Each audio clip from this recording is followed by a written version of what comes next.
होरो, महुआ की शराब। महुआ के फूलों से बनी शराब का उपयोग धार्मिक अनुष्ठानों में पवित्रता के साथ किया जाता है। प्रकृति का संरक्षण। नए अनाज, फल या फूल को पकने से पहले न तोड़ना प्रकृति के प्रति उनके सम्मान और संरक्षण की भावना को प्रकट करता है। राज कोलपासा का राज्य था। उन्होंने राज्य के चारों ओर के सरदारों को एकजुट करके एक विशाल राज्य की स्थापना की थी। डाब के सांस्कृतिक केंद्र से चारों दिशाओं को आदिवासी बोली में खोंड पाटी के नाम से जाना जाता है। इन्हें नाम भी दिए गए हैं, जैसे पूर्व में निमाद पाटी, पश्चिम में आंबुढ़ापति, दक्षिण में देहवाल और मावचर पाटी और उत्तर में नाहल और नौयरा पाटी।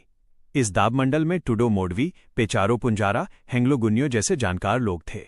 कोलपासा, बहगोरिया, देवगौंडारी, राजफांटा, विनयदेव, अगिपांडर, पोरबदेव, सिद्धगोवा, देवसिनाट, गिमदेव दाबा मंडल के प्रमुख थे।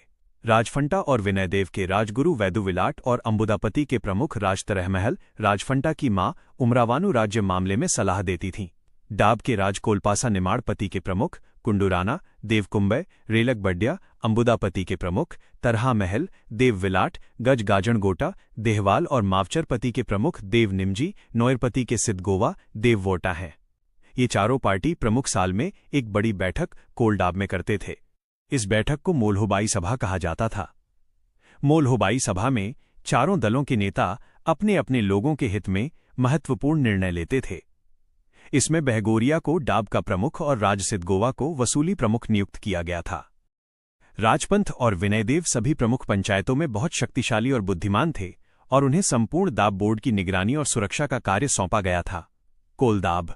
कोल पृथ्वी का मध्य भाग है। कोलदाब चट्टानों का स्थान है। अतीत में राजपंथ और विनयदेव ने डाब गांव में दिवाली मनाई थी। उस समय खोदे गए गड्ढे के कारण ही इसका नाम कोलदाब पड़ा। सहायता की।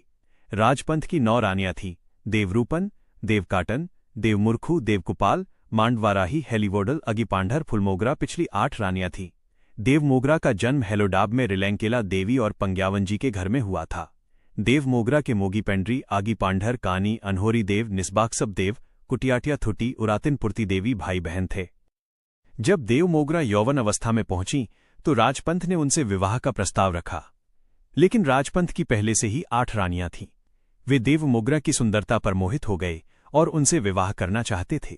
उन्होंने राजा के सामने ये शर्त रखी कि वो दाब के राजा के दामाद बनकर उनके साथ रहें। 8 रानियां होने के बावजूद देवमोगरा को पाने के लिए राजपंथ 7 वर्षों तक दाब के राजा के दामाद बनकर रहे।